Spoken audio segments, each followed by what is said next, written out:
আমি যখন কীর্তনে যাই আপনাদের এদিকে আসি, এখন আমাকে অনেক লোক মাঝে মাঝে ডেকে বলে, আজকে ইউটিউব এসছে, তখন ইউটিউব ছিল না, এত প্রচার ছিল না, কম ছিল। এখনো মানুষ ডেকে বলে, দাদা আমি বলুন একটা কথা বলবো। আমি বলুন না, সামনের বছর আপনাকে আবার ডাকবো, একটা শর্ত আছে। কি? শ্যামসুন্দর প্রভুকে একবার করে দেওয়া যাবে না আমাদের আসলে? যত টাকা লাগে দেবো, 1 লাখ দিলেও দেবো একবার। তা আমি অনেক অনেক কমিটি করি, কেন নেবে? 80 বছরের বুড়ো, মাথা টাক পড়ে গেছে, বড় একটা টুপি আছে, গায়ের রং কালো, একটা 100 টাকার ধুতি পরে 60 টাকার গেঞ্জি একটা পরে আসলে উঠে পড়ে, তার জন্য 1 লাখ। বলে দাদা দেখার জন্য ডাকবেন, তাহলে দেখার জন্য কি জন্য ডাকবো? বলে দেখার জন্য ডাকবো, কিছু নেওয়ার জন্য ডাকবো। ও, আমি তখন বুঝলাম আসল জায়গায় কথা বলছে।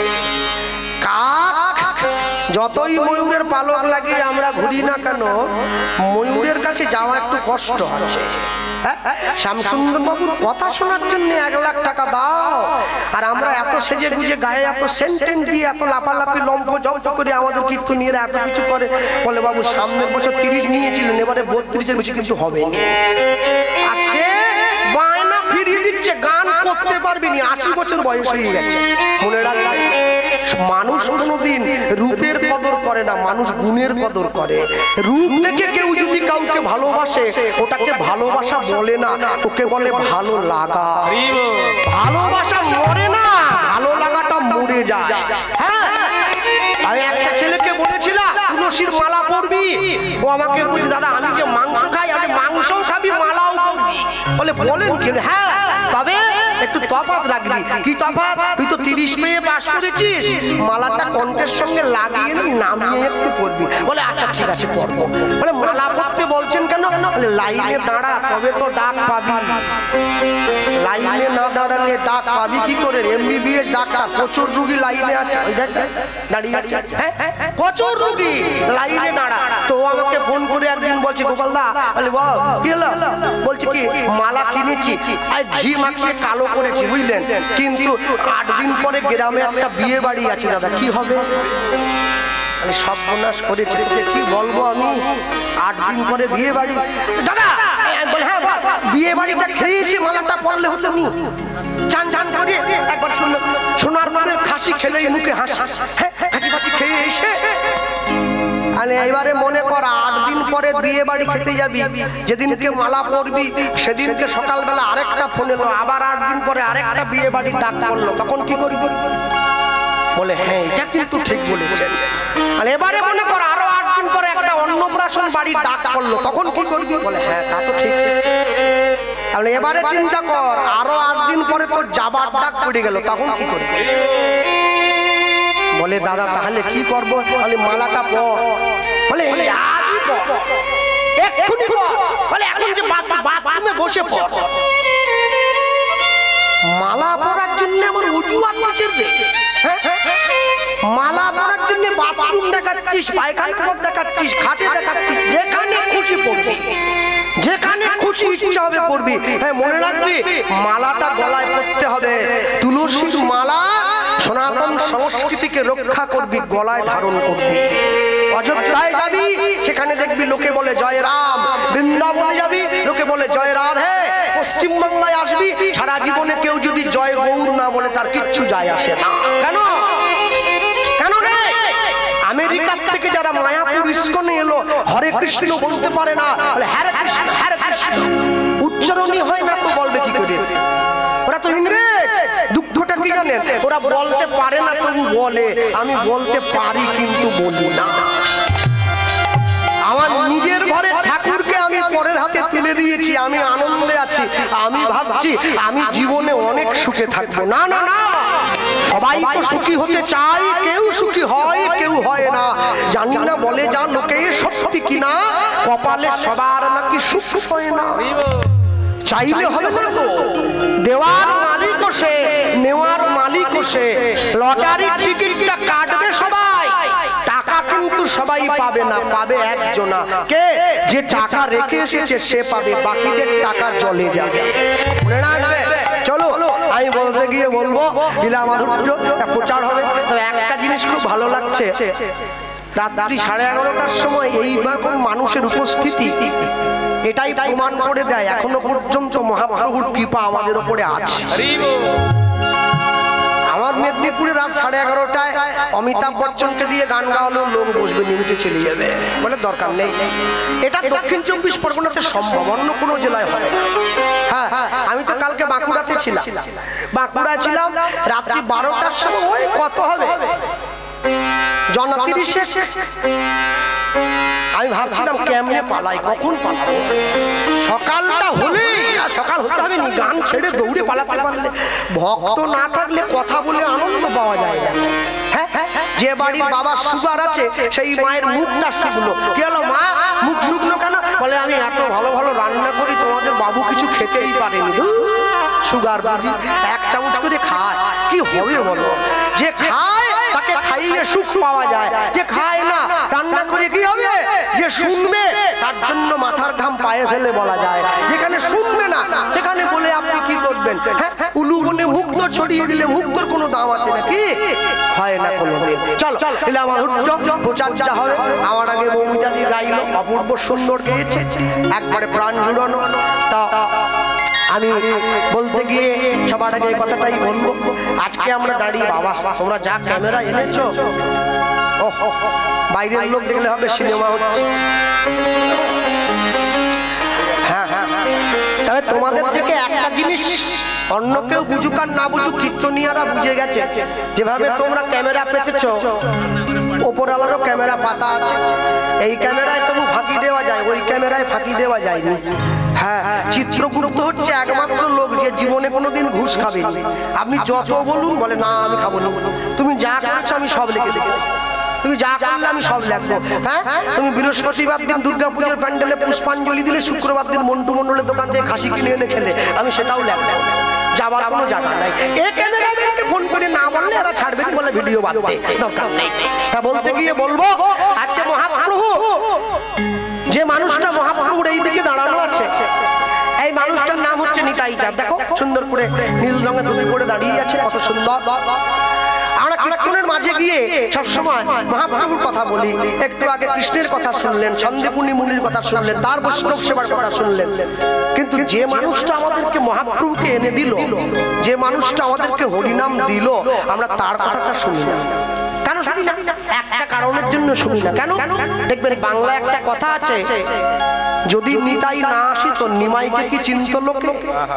নিতাই যদি না আসতো নিমাইকে কেউ পেত না। আর নিতাই চাঁদ ছিল বলে কলিযুগের মানুষের হাত দিয়ে মহাপ্রভু হরিনাম প্রচার করেছে। আশ্চর্য কি? আশ্চর্য অন্য কিছু নয়। মহাপ্রভু দ্বিতীয়বার বিয়ে করে বিষ্ণুপ্রিয়াকে কাঁদিয়ে সন্ন্যাসী হয়ে চলে গিয়েছেন। সঙ্গে কাকে নিয়েছেন? নিতাই চাঁদের হাতটা ধরেছেন, দাদা তুমি আমার সঙ্গে চলো। সচিমায়ের আদেশে বৃন্দাবনে যায়নি, পুরী ধামে গিয়ে রয়ে গিয়েছে। কিন্তু সমুদ্রের পাড়ে বসে দুই ভাইকে মিলে কথা হচ্ছে। আস্তে হাত তোলো তো, কারা কারা পুরী গিয়েছো দেখি। ওই নিতাই হাত তুলেছে, ও গিয়েছে পুরী। হ্যাঁ, বাহ। আচ্ছা, মায়েরা বেশি যায় একটু ঘুরতে টুরতে অবশ্য। হ্যাঁ, আরেকবার হাত তোলো, কারা কারা পুরীতে গিয়ে ভেটকি মাছের চপ খেয়েছে। বাহ, কেউ তুলছেনি, ভাবছে আমি বিশ্বাস করি না। আমি তো পুরীতে গিয়ে যাকে জিজ্ঞাসা করছি বাড়ি কোথা, বলে দক্ষিণ 24 পরগনা। বাড়ি কোথা, বলে দক্ষিণ 24। একজন মা আমাকে বলছে আপনি এখানে কি মনে করেন? কেন তুমি আসতে পারো, আমি আসতে পারি? জগন্নাথ দেব কি আমাকে নোটিশ দিয়েছে নাকি আসা হবে? হ্যাঁ, পিছন দিকে তুমি লুকোচ্ছো। বলে না, ওটা আপনাকে দেখানো যাবে না। আমি দেখাও দেখাও, তোমার খাবার আমি কেটে খাবো। বলে নাতিরা এসেছে, একটা ক্যাকড়া ভাজা কিনে খাচ্ছে, যা স্বাদ। দাঁড়াগুলো মুখে দিলে গলে যাচ্ছে একবারে। আমি অবাক হয়ে যাই। মানুষের দুপুরবেলা জগন্নাথের প্রসাদ খেলো, রাত্রিবেলা সমুদ্রের পাড়ে দাঁড়িয়ে ক্যাকড়া ভাজা কিনে খেলো। কি কেমন মানুষ? মানুষ ভুলে গেল তীর্থস্থানে গিয়ে আমিষ খেলে তীর্থস্থানের মহিমা নষ্ট হয়ে যায়। এদিকে চলবে না। কেন? মনে রাখবেন, নিতাই চাঁদের হাত ধরেছে মহাপ্রভু, ধরে কি বললো, দাদা তুমিও সাধু আমিও সাধু, দুইজন যদি সাধু হয়ে যায় বাংলার মানুষকে হরিনাম কে দেবে? বাংলার মানুষকে নাম সংকীর্তনের জোয়ারে ভাগাবে কে? যে কথা প্রচার করেছে, সঙ্গে সঙ্গে মহাপ্রভু বলে উঠল, শোন আমি একটা কথা বলি, কি দাদা তুমি আরেকবার বাংলায় যাও। কেন? বাংলায় গিয়ে বাংলার মানুষকে হরিনাম দাও। নিতাই চাঁদ বলে তাহলে আর দেরি নয়, আমি উঠে বেরিয়ে পড়ছি। যেই বেরিয়ে পড়তে গেল মহাপ্রভু পিছন থেকে ডাক দাও, শোনো আমার কথা এখনো শেষ হয়নি। কি বাংলায় শুধু ছুটে চলে গেলে হবে না, একটা বিয়ে করতে হবে। এই সর্বনাশ, শুধু বিয়ে করলে হবে না, একটা সংসার করতে হবে, বৌমা থাকবে, ছেলে মেয়ের জন্ম দিতে হবে, ছেলে মেয়ে বৌমাকে নিয়ে হরিনাম প্রচার করতে হবে। তবে তো কলিযুগের মানুষ বুঝবে সংসারে থেকেও কৃষ্ণ নাম করা যায়। যেই কথা বলেছে নিতাই চাঁদ বলছে, ভাই আমার মতো মানুষকে কে মেয়ে দেবে, তুই কি এটা বুঝলি না? মহাপ্রভু বলছে, ভাবছো বসে চলবে কিসে, তুমি ভাববা কে? তোমার ভাবনা যিনি ভাবছেন তুমি ভাবো তাকে। আমি তোমায় বলছি দাদা, তুমি বাংলায় যাও, তুমি মেয়েও পাবে, তোমার বিয়েও হবে। যেই কথা বললো মহাপ্রভু সেই কথাকে রক্ষা করার জন্য নিতাই চাঁদ বাংলার মাটিতে ফিরে এসেছে। বিয়ে করেছে, সংসার করেছে, সংসারে থেকে সংসারী মানুষকে হরিনাম সংকীর্তন দান করলো। হরিবাসরে দাঁড়িয়ে আদ্যকাল আমাদের আস্বাদ্য গীতব্য লীলা মাধুর্য শ্রীপাদ নিত্যানন্দের সংসার বাংলায় ফিরে আসছে।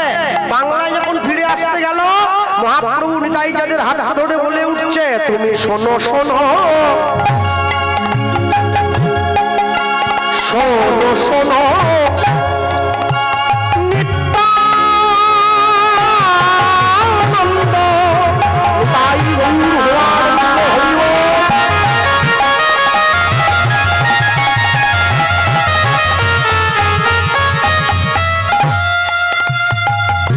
এই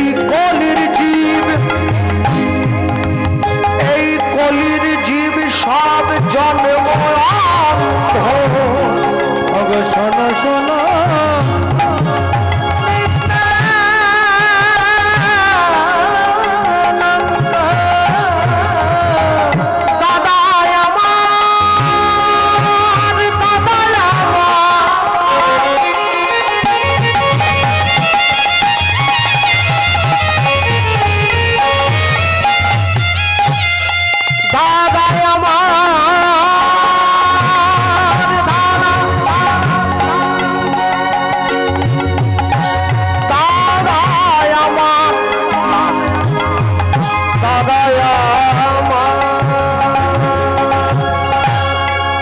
শোনো শোনো নিত্যানন্দ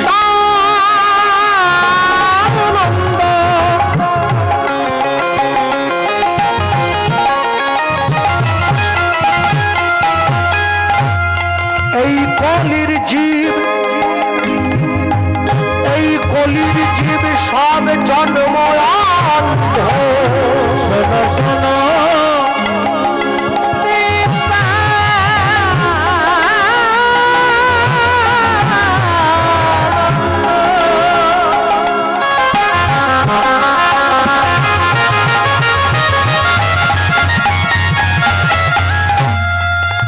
কলির জীব সব জন্ম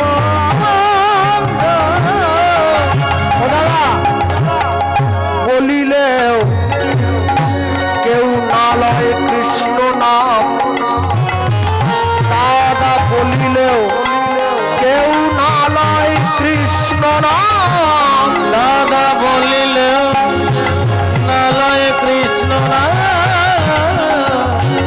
বলিলেও না লয় কৃষ্ণ নাম। যে এই কথাটা বলল, প্রতি ঘরে ঘরে গিয়া করো এই ভিক্ষা, এই ভিক্ষা বলো কৃষ্ণ গাও কৃষ্ণ, করো কৃষ্ণ শিক্ষা,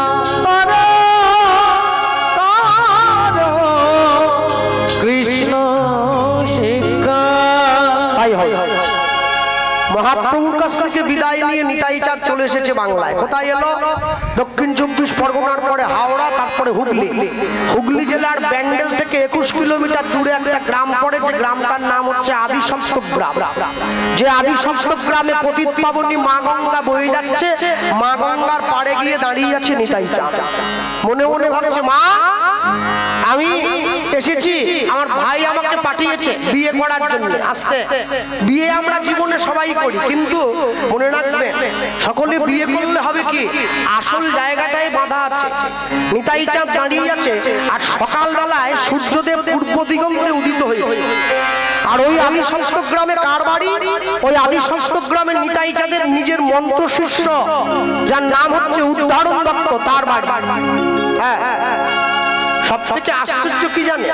আজকে আপনাদের যে গ্রামে কীর্তন হচ্ছে, যে গ্রামে হরিনাম সংকীর্তন হচ্ছে, মন্দিরে যে মহাপ্রভুর ঘট বসেছে, সবার আগে লক্ষ্য করবেন, ঠাকুর মশাইকে গিয়ে জিজ্ঞাসা করবেন যে আমাদের মন্দিরে যে মহাপ্রভুর ঘট বসলো, এই মহাপ্রভুর ঘটে যে সংকল্প হলো, সংকল্পটা কার নামে করেছেন? পুরো গ্রামবাসীর নামে করলেন না একজনের নামে করলেন? ঠাকুর মশাই উত্তর দেবে, এই সংকল্পটা একজনের কারো নামে হয়নি, পুরো গ্রামবাসী গণের নামে হয়েছে, যেন সবার কল্যাণ হয়। মনে রাখবেন, হরিনাম করে, হরিনাম দিয়ে গ্রামের মানুষ তখনই হরিনামের কৃপা পাবে, তখনই ভগবানের করুণা আশীর্বাদ পাবে, যদি গ্রামের মানুষ হরিনাম চলাকালীন শুদ্ধ চিত্তে হরিনাম যে কদিন গ্রামে হবে, সেই কদিন সম্পূর্ণরূপে নিরামিষ সেবা করে কীর্তন শ্রবণ করে, তবে হরিনামের কৃপা পাওয়া যায়, না হলে পাওয়া যায় না। হ্যাঁ, অনেক যত্ন করে আত্মার উন্নতি করতে হয়, আত্মার অবনতি করতে গেলে একটু অনাচার যথেষ্ট। নেপোলিয়ন বলেছিলেন, 100টা কুকুর যদি লড়াই করে, একটা সিংহ যদি ওদেরকে নেতৃত্ব দেয়, কুকুরগুলো সিংহের মতো যুদ্ধ করবে। কিন্তু 100টা সিংহ যদি লড়াই করে, একটা কুকুর যদি ওদেরকে নেতৃত্ব দেয়, ওই সিংহগুলো কুকুরের মতো গিয়ে যুদ্ধক্ষেত্রে মারা যাবে। তাহলে সবার আগে ঠিক করবে আপনি আপনার জীবনের সম্মুখে কাকে দাঁড় করিয়েছেন। যে মানুষের টাকা নেই সে ভগবানকে ডাকে, আমায় টাকা দাও, আমি খেয়ে একটু বাঁচি, মরে গেলে কে দেখবে আমার? তাহলে যার টাকা নেই সে ভগবানকে ডাকছে, যার টাকা আছে সে তো টাকা বাথরুমে রেখে দিয়ে জেলে গিয়ে বসে আছে, সেও ভগবানকে ডাকছে, আমায় জেল থেকে ছাড়ি দাও। ভগবান বলে, আমি কোন দিকে যাই? তোকে দেইনি, তুই ডাকলি, ওকে দিলাম, ও ডাকলো, মাঝখানে গরিব কীর্তনের দলটা পড়ে গেছে। তাহলে আমরা ভগবানকে কি বলবো? আমরা বলি, প্রভু একটু টানে টানে রেখো। কেন টানে টানে রাখলে তোমার দিকে একটু টান থাকবে, কম দিলে না খেয়ে মরতে হবে, বেশি দিলে আবার জেলে চলে যেতে হবে। একটা মানে একটা হিসাবে দিও, একদম বেশিও নয় একদম কমও নয়। তুমি যে যেমন কর্ম করে আসিয়া এই চরাচরে, কর্ম অনুযায়ী ফল নয় পাইয়া মনুষ্য জন্ম, জীব যদি করে পশু কর্ম, পশুজনই হইবে নিশ্চয়। আমি দেখি অনেক অনেক মন্দিরে মায়েরা গিয়ে দণ্ডি কাটে, মায়েরা দণ্ডি দেয়, তাই না? ভিজে কাপড়ে স্নান করে হাতে একটা কাঠি নিয়ে এইভাবে দাগ দেয় শুয়ে শুয়ে। দণ্ডি মানে কি? দণ্ডি মানে হচ্ছে, দণ্ড থেকে দণ্ডি শব্দের উৎপত্তি হলো। দণ্ড মানে অন্যায় বা অপরাধ। নিজের অন্যায় অষ্টাঙ্গ ভগবানের নামে শপথ করে মাটিতে ছুঁয়ে নিজের অন্যায়কে ভগবানের চরণে সমর্পণ করা। কিন্তু আশ্চর্য দেখবেন, যখন কেউ দণ্ডি দেয় ওই সময় কিন্তু তাকে গিয়ে কেউ ছুটে নাই। ছুলে কি হবে?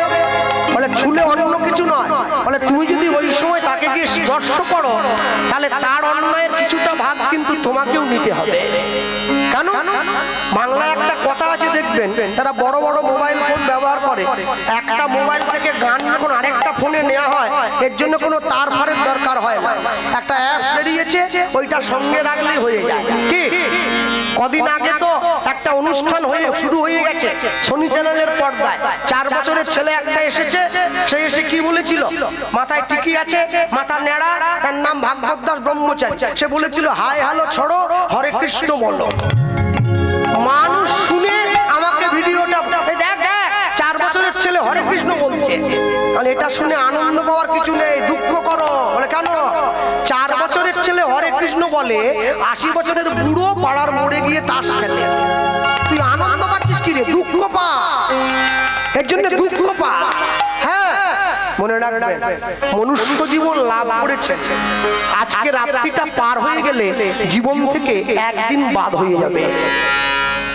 আমরা বলতে পারবো না কালকে সকালে সূর্যোদয় আমরা দেখবো কিনা। তাহলে যতক্ষণ দেহের মধ্যে প্রাণ আছে, আমি যদি আমার নিজের দেহটা, নিজের মন, নিজের কর্ম যদি আমি তার চরণে সমর্পণ করি, অসুবিধে কোথায়? অসুবিধে কি? মনে রাখবেন, ভগবানের ঘরে যখন যাবেন, যখন ভগবানের মন্দিরে যাবেন, তখন কোনো বাইরের দিকে খেয়াল রাখবেন না। হ্যাঁ, আমিও তো মন্দিরে যাই, আমি আপনাদেরকে বললাম বটে, মন্দিরে আমি যাই। ঠাকুর মশাই বলছে হাতে ফুল দিয়ে বলো অপবিত্র, আমি বলছি অপবিত্র পবিত্র বা। আমার মা বলছে বারবার কি দেখছিস? আমি বললাম খাদিমের জুতো 2000 টাকা দাম, মন্দিরের বাইরে। হ্যাঁ, কেউ পরে চলে গেলে মুশকিল হবে না? আমার মা বলছে ভগবানের মন্দিরে পুষ্পাঞ্জলি দেওয়ার থেকে জুতোর দাম বেশি হয়ে যাবে। মা, ভগবান তো 2000 টাকা দিবেনি। বলে কে দিচ্ছে? নিজে খেটে রোজগার করছি, বলে খাটার শক্তি কে দিল? বলে আর আমি বলতে পারবো না। বলে ওদিকে তাকাস নি, এদিকে তাকা, সামনের দিকে তাকা। হ্যাঁ, তারপরে যেই ভাবা সেই কাজ। পুষ্পাঞ্জলি দিয়ে বেরিয়েছি, সত্যি সত্যি পরে কে পালিয়েছে। আমি জীবনে প্রতিজ্ঞা করেছি হরিনামে আমি দামি জুতো পরে যাবো না, ছিঁড়া পরে যাবো। কমিটি কোথা বাসা দেয় তার ঠিক নেই, কে পরে পালাবে আমার গা জ্বলে যাবে। না, আমি কমা দামি 200 টাকার পরে যাবো, চুরি হয়ে গেলে আবার একটা কিনবো। কমিটিকে তো আর বলতে পারিনি জুতো কিনে দেন। হ্যাঁ, আমি নিজে কিনে নেবো। পরে পালিয়ে গেছে, আমি মাকে বলছি তুমি দাঁড়া। বলে কেন? মন্দিরে যাবো। বলে কেন যাবি? পুজো তো হয়ে গেছে। বলে না, ঠাকুরের কাছে নালিশ করবো। কিসের নালিশ? আমার জুতোর দায়িত্ব নিতে পারেনি, সে কি আমার দায়িত্ব নিবে? যে আমার জুতোর দায়িত্ব রাখতে পারলো নি, সে নিবে আমার দায়িত্ব। ছুটে মন্দিরে চলে গেছি কাপড় ধরে, এবারে বেরিয়ে আসছি মুখ শুকনো করে। আমার মা বলে নালিশ করা হইলো। আমি কাকে নালিশ করবো? বলে কেন? যাকে নালিশ করতে গেছি তার নিজের পায়ে তো জুতো নাই। যাকে নালিশ করবো সে তো খালি পায়ে দাঁড়িয়ে আছে। তাহলে যে নিজের জুতো নিজে রক্ষা করতে পারেনি, সে কি আমার জুতো রক্ষা করবে? সর্বনাশ, দরকার নেই। হ্যাঁ, আমি ওই জন্য বলি ঘরে বসে টিভি দেখো, মন্দিরে এসো। বিবেকানন্দ বোধহয় ঠিকই বলেছিল, মাঠে গিয়ে ফুটবল খেলো, গীতা পড়ার থেকে ফুটবল খেলা অনেক ভালো। না না, জুতো চুরি হবে বলে ওটা বলেনি। ওটা বলেছে কেন? তিনি বুঝে নিয়েছিলেন বর্তমান সমাজ ব্যবস্থায় মানুষ যেদিকে যাচ্ছে, গীতা পড়ার মতো ধৈর্য, সহ্য, সহিষ্ণুতা কোনোটাই ইয়ং ছেলে মেয়েদের থাকবে না। তাই বলছে ফুটবল খেলবি যা। গীতা পড়তে হলে মানসিকতার দরকার হয়। তবে একটা কথা মনে রাখবেন, ভালো লাগুক আর না লাগুক, রোজ খাবেন তিতা, ইচ্ছে করুক আর না করুক, রোজ পড়বেন গীতা। গীতা পড়বে।